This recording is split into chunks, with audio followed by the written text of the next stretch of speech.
This is Bob Ambrogi, and we are recording Law Next. We are here live at the Clio Cloud Conference in San Diego, and interviewing a number of the people who are attending here, speaking here, hanging around here. And right now I'm sitting with Haley Altman. Haley, how are you? I'm great, Bob. Thanks for having me.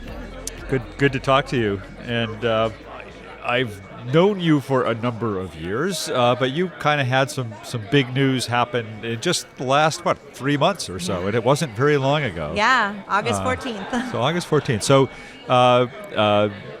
just to recap, you started a company called Doxly. In August, Doxly got acquired by Litera, and you now work for Litera.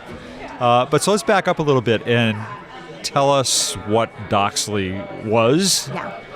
And what you started and what you were doing there. So I was a transactional attorney throughout my career and kind of saw the whole process all the way up through partner and just saw the same pain points over the years. So Doxly is a platform that helps attorneys and clients get deals done. So we want to provide a collaborative workspace where everyone can have a full sense of where you are in the deal process, what do you still need to do, who has the pen to move things forward, and then taking out all the administrative aspects of like the closing and signing process that are super painful and need to be done at a time when everything is like where time is of the essence. So that's what we built, and that's what I'm going to continue building with Litera. Yeah, and I first met you way back in Startup Alley. You were one of the presenters, contenders in Startup Alley at ABA Tech Show. Was it 4 years ago? 3. 3 years ago. Okay.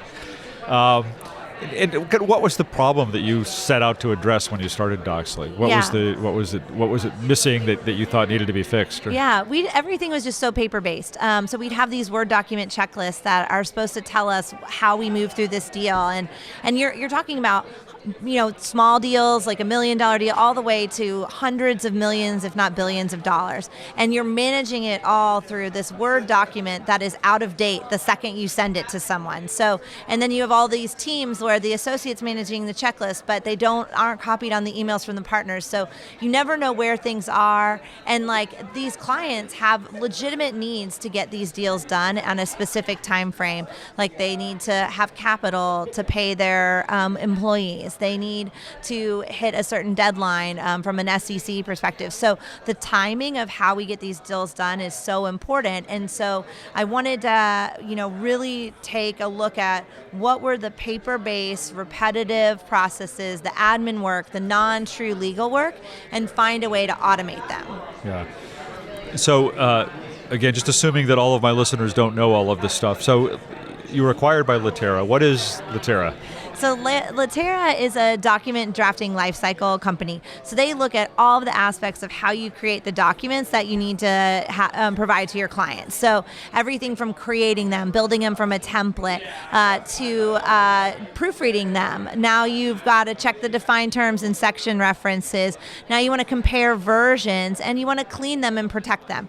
And so they really kind of look at the entire life cycle of the document. And I think why that made so much sense for us is we look at what happens once that document is drafted. How do you negotiate it? And documents aren't in isolation. A deal is a whole bunch of documents that need to interact together. So we're kind of picking up from their document lifecycle and really starting into the collaboration and execution kind of phase. Right. They had also recently acquired Workshare, which had its own kind of transaction platform as well. So how do those different pieces fit together? Is there a sort of a broader vision for where this is all going? Yeah, so we have a pretty broad vision of what we want to do. And Transact had built a really wonderful product that focused in on the checklist portion of the process. So Transact was Workshare's Transact is Workshare's product in the transaction management space. And so they created something that really focused in on the checklist. How do we know what needs to be done to move the documents forward? And so so it really worked well with banking and financing deals where you had hundreds of conditions precedent that you needed to satisfy before a loan agreement could be signed. So I got to prove that that the company exists. I've got to prove that there's no liens on the company. So I have to pull UCC statements. So it's like this whole list of things that a bank needs to see before they can go into the loan agreement. Sometimes these are hundreds of items. And so they really focused in on how do we make sure that we are getting the right approvals? How do we make sure we've ticked off all these things?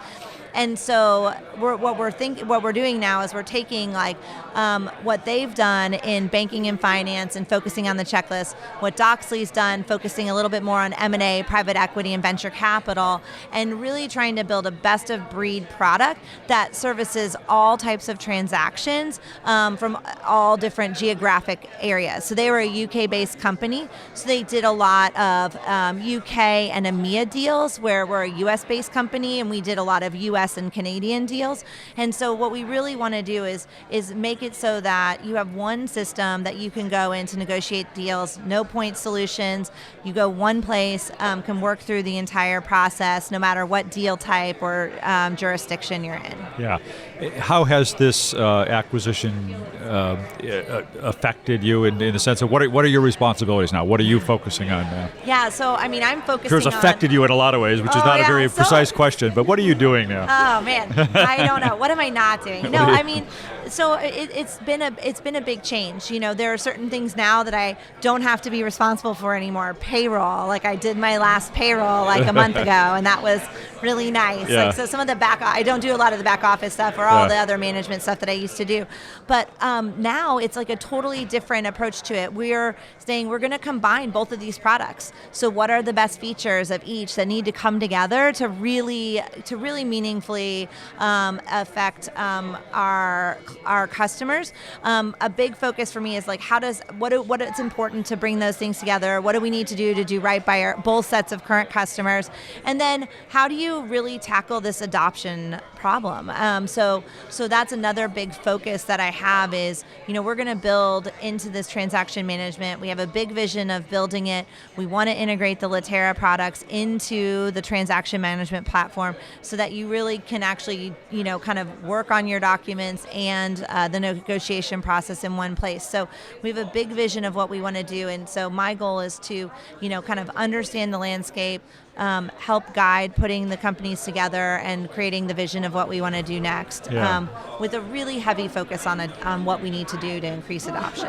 Yeah, it must be night and day to go from a pretty small startup to working for Latera, which is a well-established and sizable company. How's that?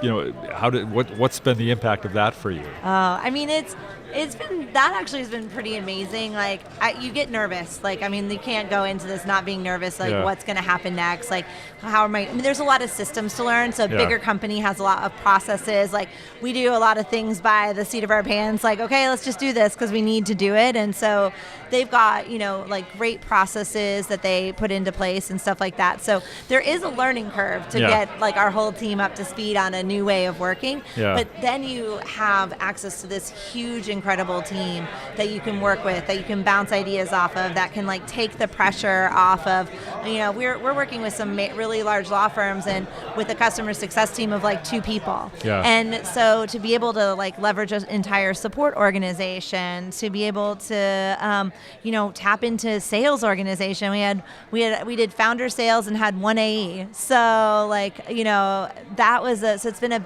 the amount of resources is just so amazing. And then the fact that they are so in line with like what our vision is, like just makes it really awesome because they're really excited about what we're doing and how it builds into what they're doing. So it's been great. There's definitely a learning curve, but it's been really awesome. Yeah. I'm assuming that your user base tends to be larger firm lawyers. We're here at Clio, which kind of focuses a little more on smaller firms. What brings you here? What's your interest in this conference? So when we started, I mean, most of our inbound interest was large law firms, but we have always had like a good group of smaller firms. So firms that are like 5 people that maybe left a big firm and are doing the same sort of venture capital deals that they did when they practiced in a bigger firm.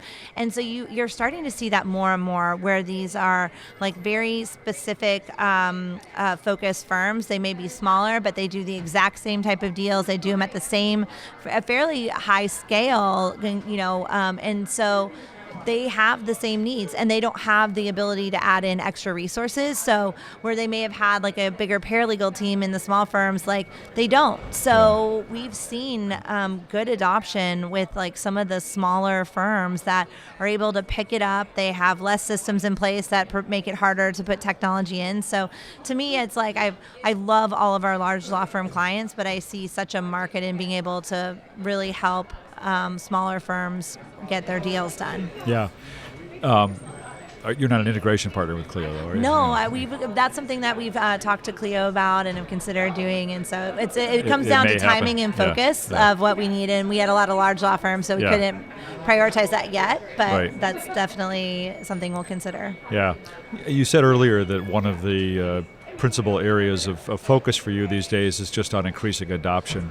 Mm-hmm. What are the challenges in that? How are you going about that? Yeah, I mean, when you have anyone that bills in 6-minute increments, taking like taking 10 of them from them is for take an hour of their time is really challenging. So you have to figure out how you can meet them where they are. So when they're ready to start a deal, they don't have time to do an hour of training or to walk through it. So how do we give them better resource that are like kind of just in time resources that they can leverage while they're in the application, or how do we kind of work with them better to kick off different workflows when they start a deal, so that we can help make sure that they can get over that fear of change. I mean, it's just, there's just a fear of doing something different. I know that it may take me like 10 hours to do this, and technology could help me do it in 1, but I know how to do the 10-hour process. And so now it's just giving them the materials, holding their hand enough so that they can feel comfortable to start, because once they do it, then they see the benefit of it. So I think that has been that's the challenge of finding them, meeting them where they are, getting them the resources when they need them so that they can just get started. Yeah. So as we speak, you are soon to be leaving for the airport to take off for an event at which you're up for possible award as Legal Technologist of the Year from Financial Times. Congratulations. That's Thank pretty you. cool. It's pretty cool. It is pretty cool. But you must get a lot of other startup people. I mean, I know you speak a lot. You're on the circuit a lot. You must get a lot of startup founders who come to you asking you for advice on what they should do. So what's the best lesson you learned from this whole process you've been through over the last few years? What advice do you give others? So I think one of the key advices I give people is to build a network. I think in starting this, one of the things I did and focused on it was in part how I learned how to develop business in the law firm.